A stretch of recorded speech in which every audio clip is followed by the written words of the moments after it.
Roxy Music has been called the greatest art rock group Britain has produced this side of the Beatles. From 1971 to 1976, Roxy Music broke boundaries with the mixture of glam rock, art pop and proto-punk. But in its second incarnation from 1978 to 1983, the band's image and music changed so dramatically that it could almost be regarded as a different band. Roxy Music went from glam to chic, from outrageous to classy, from provocative to fashionable, from aggressive to laid back. Both incarnations of the band influenced different sets of artists and attracted different sets of fans. Roxy Music Mark II played a highly sophisticated form of understated, sometimes disco-influenced soft rock that reached its pinnacle in the band's 8th album, Avalon. Released 40 years ago, the album is widely regarded as one of the best albums of all time. Avalon is not only an exceptional musical achievement with excellent songs harnessed in extremely refined arrangements and a stylish, spacious production, it is also a triumph of sonic sophistication.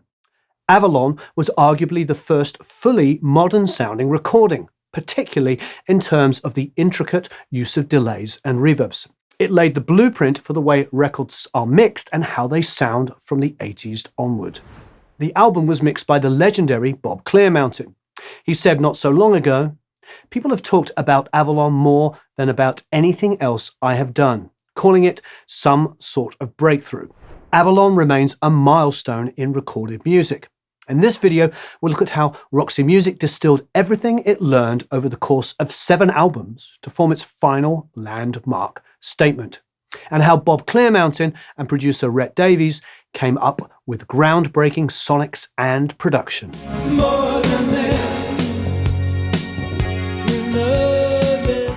The first and perhaps most important thing to understand about Roxy Music is that it is an amalgam of very disparate influences, with members from very different backgrounds. The band was founded by Bryan Ferry, who grew up in northeast England to poor working-class parents.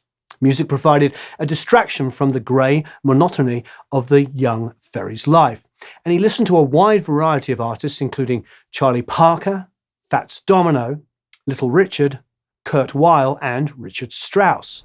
Ferry's first musical steps consisted of playing in local bands like the Banshees, City Blues and the Gas Board.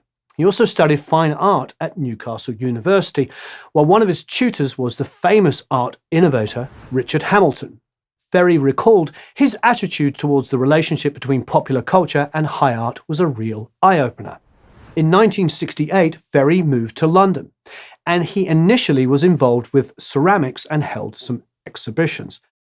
To make ends meet, he worked as a part-time teacher until he was sacked in February of 1970 for turning his classes into music listening sessions. A month later, after being sacked, Ferry failed an audition as singer for King Crimson. In January of 1971, Ferry and bassist Graham Simpson, who knew each other from their Newcastle days, decided to form a band and advertised for a keyboard player. Andy Mackay got the job because of his interest in electronic music and his ownership of a synth. The fact that he was a classically trained woodwind player was a bonus.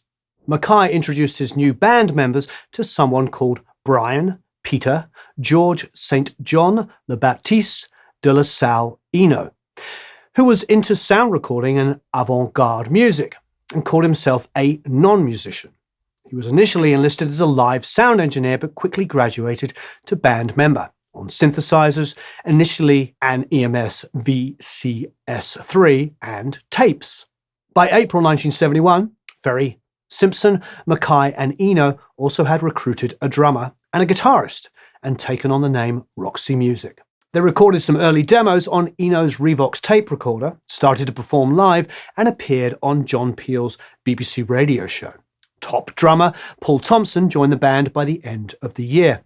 Ferry's failed audition for King Crimson ended up yielding a belated opportunity, because guitarist Robert Fripp had given the singer the contact for his management. EG Management signed Roxy Music in February of 1972. 10 days later, there was another personnel change, when guitarist Phil Manzanera joined the band. He was deeply steeped in Latin rhythms, courtesy of his Colombian mother. With oboist and saxophonist Andy Mackay classically trained, Bryan Ferry commented, "We were definitely trying to show our versatility. I had lots of musical influences, plus there was what the band brought to the table. Phil Manzanera had his Latin heritage, Eno his deep interest in experimental music. They were specialists in their field. Paul Thompson brought his very powerful, earthy drumming, which was one of the features of the Velvet Underground." Roxy Music recorded its self-titled debut album in just 2 weeks, from the 14th to the 29th of March 1972, at Command Studios in Piccadilly, London, for £5,000. The producer was King Crimson lyricist Pete Sinfield. The album has been called a triumph of wheel and dilettantism. Manzanera commented, "On the first one we always said we were inspired amateurs, learning how to make a record. So I listen with nostalgia and fondness rather than a critical eye. It was a moment in time captured, and I'm very happy to have been a part of it." After the recordings were completed, EG Management approached Island Records. The label initially thought the band was too weird, but owner Chris Blackwell insisted that they be signed. Island released Roxy Music's debut album in June of 1972. The music had overtones of everything from Velvet Underground to prog rock, and received a lot of positive press in the UK. Despite the flattering critical reactions, the album barely charted and soon threatened to disappear out of sight. Aiming for more impact, Roxy Music recorded a single in July of 1972 called Virginia Plain.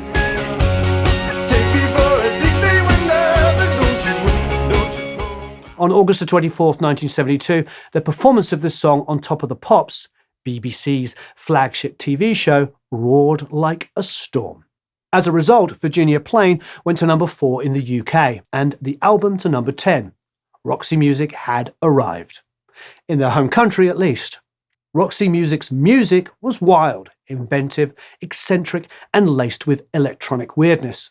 The band and Ferry's voice sounded like nothing else from the time.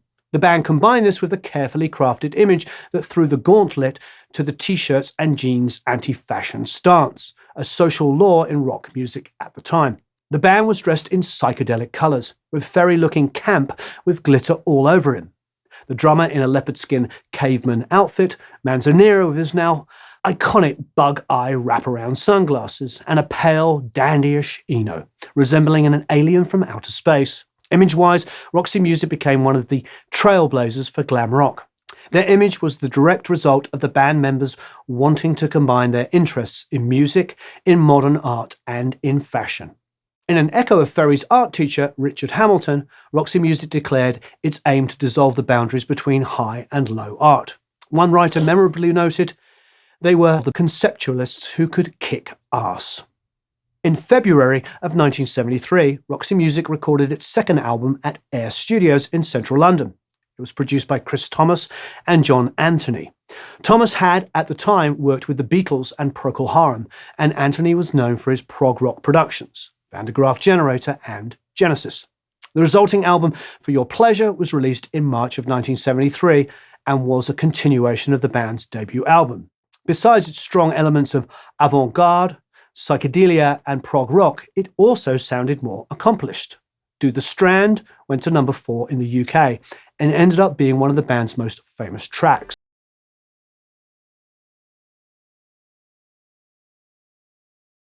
Because of friction with Ferry, Brian Eno left the band in the summer of 1973 and was replaced by keyboardist and violinist Eddie Jobson. The band didn't miss a beat, releasing its third album in 1973. Once again produced by Chris Thomas, Stranded became the band's first UK number 1. It was successful in many European countries, as well as in Australia. Roxy Music's fourth album, Country Life, produced by John Punter, continued in a similar musical vein, with similar commercial results. It also signified the band's breakthrough in the States, reaching number 37 in the US. The same was the case for the next album, Siren, once more produced by Chris Thomas and released in October of 1975. It contained the disco-influenced single Love is the Drug, which can be seen as an early precursor to the band's musical direction in the late 70s.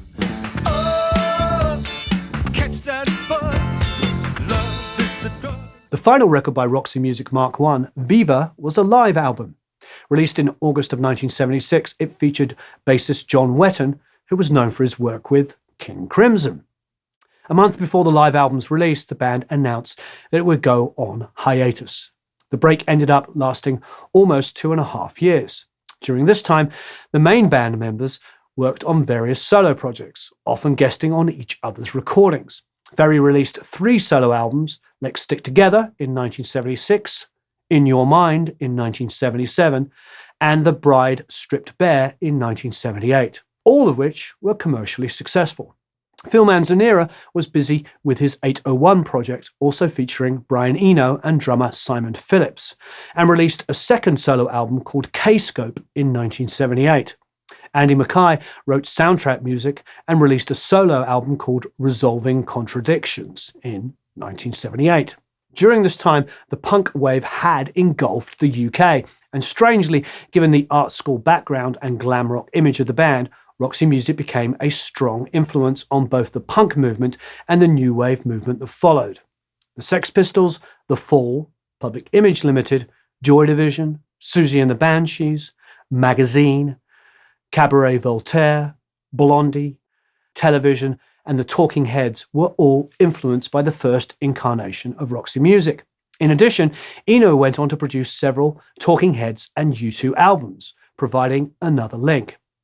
The hiatus came to an end in November of 1978 when the principal members of Roxy Music, Ferry, Manzanera, Mackay and drummer Paul Thompson, started to work on a new album.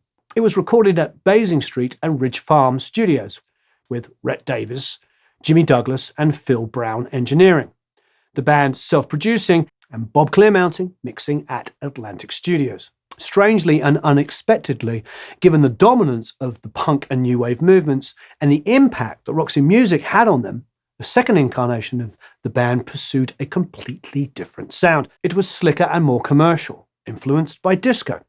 Roxy Music Mark II also ditched the glitter and outrageous, brightly coloured outfits. Instead, they went for restraint, with predominantly suits and ties and short haircuts. Bob Clearmountain's involvement in the making of the band's 6th album was the result of his association with Chic and Nile Rodgers. He was an obvious choice for dance and pop mixes. Clearmountain was first asked to mix the single, Dance Away, and he added a kick drum and percussion and restructured the song. The band loved it, and he was hired to mix the rest of the album. Manifesto was released in March of 1979 and turned out to be as successful as previous albums, while Dance Away became the band's most commercially successful single until that point.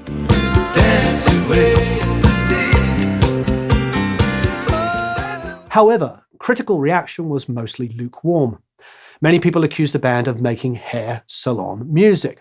Undeterred, Roxy Music worked for most of 1979 on its 7th album. Rhett Davies was now co-producer with the band, and Bob Clearmountain again at the mix controls. The band had whittled down to a trio of just Ferry, Manzanera, and Mackay, who used top session musicians to help them realise their vision.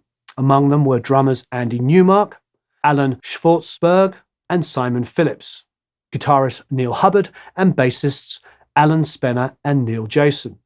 As a co-producer, Davies was in a position to suggest new working methods, inspired by his recent work with Brian Eno. For example, Davies had engineered and co-produced Eno's Another Green World. Roxy Music was used to recording songs live in the studio. Instead, Davies suggested that they write songs in the studio by starting with a groove, in the case of the new album, using a Roland CR78 drum machine, and then improvise songs on top of that. It was based on Eno's concept of using the recording studio as an instrument. Recorded at Basing Street in central London and in Manzanera's gallery studio outside of London, Flesh and Blood was released in May of 1980. Critical reactions again ranged from lukewarm to negative. One critic claimed that it was such a shockingly bad Roxy Music record that it provokes a certain fascination. The album nonetheless became the band's best-selling record to date, going to #1 in the UK. By now, the music was a million miles away from the wild, often chaotic, avant-garde art rock of the band's early days. Instead, the album further developed the disco pop of Manifesto, making it more atmospheric, sophisticated and elegant. First of all, the band recorded John Lennon's song Jealous Guy in January of 1981 as a tribute to the ex-Beatle who had been murdered a month before. The recording was released in February and became Roxy Music's first #1 single.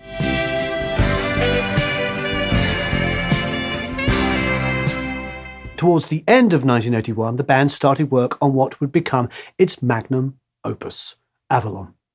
The recordings took place at Manzanera's Gallery Studio, Compass Point in Nassau in the Bahamas, and the Power Station in New York.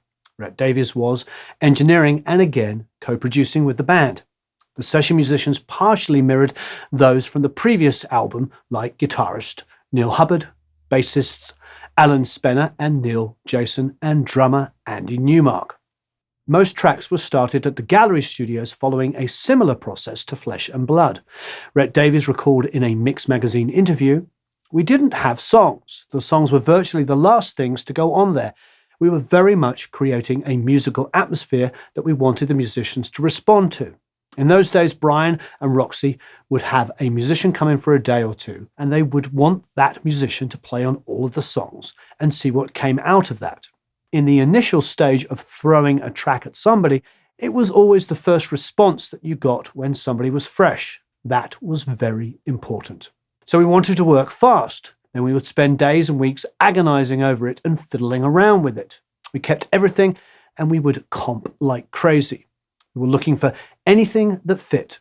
And if it added atmosphere and it worked, we used it, even little half notes. When you hear the guitar parts soloed, they just don't make sense until you put it all together and you realize the guitar part worked with that bass part, which fit in with the keyboard pad, and it all created a balance. It's a combination of things that makes that phrase work." Manzanera commented, "By the time you get to Avalon, 90% of the music was written in the studio. That album was a product of completely changing our working methods. We were using the control room like a primitive computer, doing what people can do today in their front rooms with a computer and a sampler. We had the earliest Lindrums and the first sequential synths." In January of 1982, after the initial sessions in Gallery, the company moved to Compass Point to further develop the existing material and far more writing and recording sessions. In February, everyone decamped again to the Power Station in New York to finish the album, with Bob Clearmounting, engineering and mixing. Most tracks had been recorded with a Lindrum machine or a temporary drum track, and Ferry still needed to finish his lyrics. As a result, it was predominantly live drums and final vocals that still needed recording. Bob Clearmounting remembered in an interview in Sound on Sound magazine, "A couple of the songs had the final drums on them, but for the rest we overdubbed Andy Newmark a couple of days before we mixed. We then did percussion as well, with Jimmy Malin, and Brian was doing vocals right at the last minute. Most people didn't work like that. The drums were usually the first thing, at least back then. We got a great drum sound at the Power Station. It was a totally wooden room to mic up in, and that's part of the sound of the record. We did use a room sound, it wasn't all close mic'd. We weren't really worried about the separation. It felt right and sounded right. That was good enough." For the first time in Roxy Music's history, Avalon also contained instrumentals, India and Tara.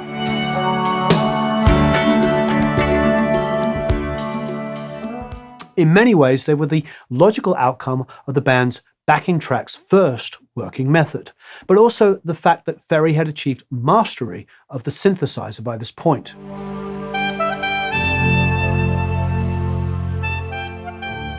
Despite the fact that his synths are a large part of the sound in the last 3 Roxy Music albums, his contribution on this is often overlooked. The synths Ferry played around this time included a Oberheim OBX, a Roland Jupiter 8, and a Sequential Circuits Prophet 5. Ferry commented that he had not previously specialized in ambient music, but the instrumentation has clearly become more and more important to me over the years, and that you think it's a pity to spoil it by singing over it. The title song Avalon enjoyed a last-minute reinvention at the Power Station. The working title had been New Scatter, in a reference to the way Ferry wrote melody lines and lyrics. As Davies explained, Brian would lay down 4 or 5 scat vocals, and we would comp them as if it were final vocals with lyrics. It gave Brian a clue to the actual shape of the sound of the lyrics. be it an E or an O sound or whatever. If we were to put the scat vocal tracks up and listen to them next to the finished vocal, they wouldn't sound that different. The day before mixing, the company was still recording at the power station. It was during a weekend when clients were allowed to record demos cheaply, and Davies and Ferry overheard Yannick Etienne singing in another studio. They invited the Haitian to contribute to what would become Avalon. She sang the choruses, including the word Avalon, and was asked to improvise. Davies recorded, she sang exactly what you hear on the record. Brian then went straight out and re-sang his vocal properly because he was so inspired by Yannick's singing. We knew it was a real high point of the evening. I remember going, wow, we really have created something special here. And that's how it felt. Then we mixed it the next day with Bob.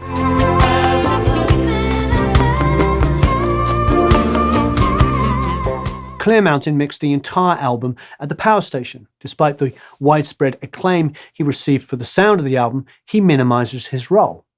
I'd love to take full credit, but I can't. The arrangements and the production by Rhett Davies and the band were incredible and perfectly suited to mixing the way I did. Luckily, I just tuned right into it. Those mixes were quick. I did 2 mixes a day. They were not difficult mixes. In particular, the often minimalistic arrangements left a lot of space for Clear Mountain's trademark use of delays and reverbs. Moreover, many of the treatments were already present when he began mixing. Davies commented in Sound on Sound, generally speaking, if we were working on a particular sound and that sound had a delay or a reverb, I would print that with the signal. I love delays. We use the Roland chorus echoes a lot, and quarter note triplet delays are my favorite. I was always looking for anything that creates cross rhythms. If we were working with a rhythm box, I'd be experimenting with delays just to create something more than just a plain thing that was there. My concept was always that anybody could push up the faders and it would sound as it's supposed to sound. When we mixed Flesh and Blood, Bob couldn't believe it because nobody printed delays with the signal. It also makes for a faster way of working. I could put a track up in a minute and we were ready to do an overdub. So if we had musicians coming in that we wanted to try on 2 or 3 songs, the song was ready to go. Phil Manzanera's majestic instrumental intro to the song Take a Chance With Me features arguably one of the most dramatic and influential uses of delays and reverbs on the album.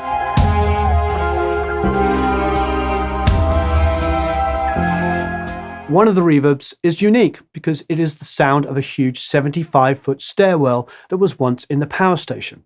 Clear Mountain explained, it was a magnificent sounding long reverb with a beautiful sound.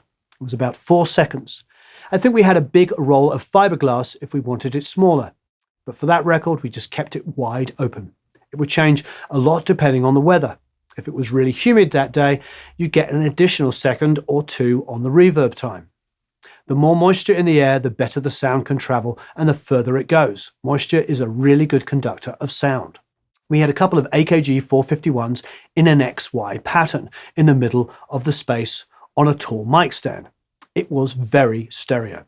The speakers were 2 flights down, pointing downwards, so there was no direct sound at all.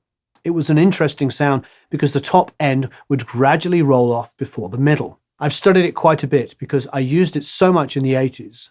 That made it easier to duplicate because I knew that if we put a mid-rangey reverb at 4 seconds and then a brighter reverb at 2 seconds, I could make it work. Avalon was released on May the 28th, 1982, and immediately recognized as a masterpiece by both critics and fans alike. It topped the charts in several countries, including the UK and Australia, where it went platinum. Although it only reached to number 53 in the US, it eventually went platinum there as well. Roxy Music toured extensively for most of 1982, but broke up in 1983.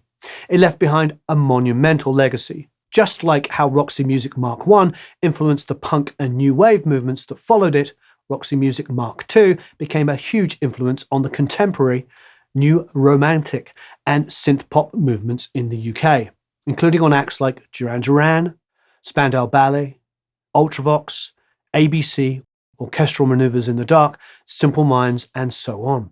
In the 4 decades since Roxy Music's last studio album, Bryan Ferry and Phil Manzanera have each continued in their own successful solo careers, with Ferry in particular keeping the musical direction and spirit of Avalon alive.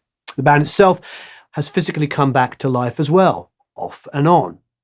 In 2001, Roxy Music went on a 30th anniversary tour, resulting in a live album called Live, released in 2003.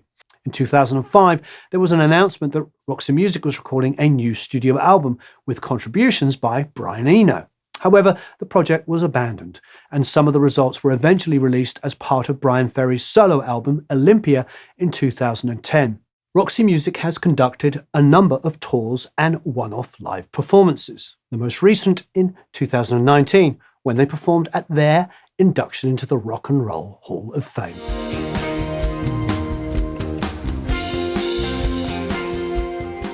In September-October of this year, the band goes on a 50th anniversary tour with dates in the US and in the UK. Rolling Stone magazine has included Roxy Music in its list of 100 greatest artists of all time, which it called The Immortals. It's an apt name. Regardless of whether there can be yet another chapter to the Roxy Music story after this year's tour, the legacy of the band, its music, its sound, and its concepts will continue to be influential for a long time to come. Wow, Roxy Music, it's true. It's as powerful as David Bowie was and is to this day, and you know I'm a huge Bowie fan. We've done so many Bowie videos and we'll continue to do it. Roxy Music are right there too. It's interesting because the glam sound and look they had really had so much kind of punk ethic and new wave. And one of the things I find most powerful is that when Mark II came along, you had something that was so quintessentially British, because you had Bryan Ferry in this great suit with this beautiful hair, and he was such an English country gentleman, wasn't he? He just came across, I know when I moved to America in the mid-late 90s, people would say to me, oh, Bryan Ferry's so British, he's so English, he's such a gentleman. He comes from Newcastle, he comes from very humble working class beginnings. He wasn't the landed gentry or anything that people perceived. This was a man, a band, an artist of reinvention. They reinvented themselves many, many times. Just like Bowie, they took in their influences and came up with something so unique. There was 2 incarnations of Roxy Music, but there was far more than 2 incarnations of their music. They grew in that second phase up to the pinnacle of Avalon. It is incredible, and it resonates with me so much as a guy that recorded the first 2 Frey albums, to read all of these critics, poo-pooing them, putting them down and saying that those albums were too slick and too sophisticated. Well, go back and listen to Manifesto and Flesh and Blood, and they are freaking masterpieces. They are unbelievable. Maybe at the time they were slicker, but now when you listen to them, you still hear raw energy in them. You hear a band pushing the boundaries where everybody else was just, doing what was de rigueur of the time. They weren't. They were pushing the boundaries, just like Bowie did. And Bowie got into the same trouble. People would say to hear me, you go back through all of these artists like Roxy Music, Bryan Ferry solo, and Bowie, and you go back through all of them, and they all have these times where they feel out of step with what's going on. Well, you know what? We want our artists to be doing something different, not just... It's the complaint that everybody makes about today's music. They say, it just all sounds the same. Well, you know what? Then champion these kinds of bands. Critics have always been out of step. They want things... whatever. The point is, Roxy Music, Bryan Ferry, everything that they did just feels so fresh and new now. I still love it. Avalon is an absolute masterpiece. But this was a wonderful opportunity to talk about the band and its career, not just cherry-picking a few things. And it's great that we got to be able to talk to Bob Clearmountain about this as well. And it was one of the main reasons why I wanted to interview him.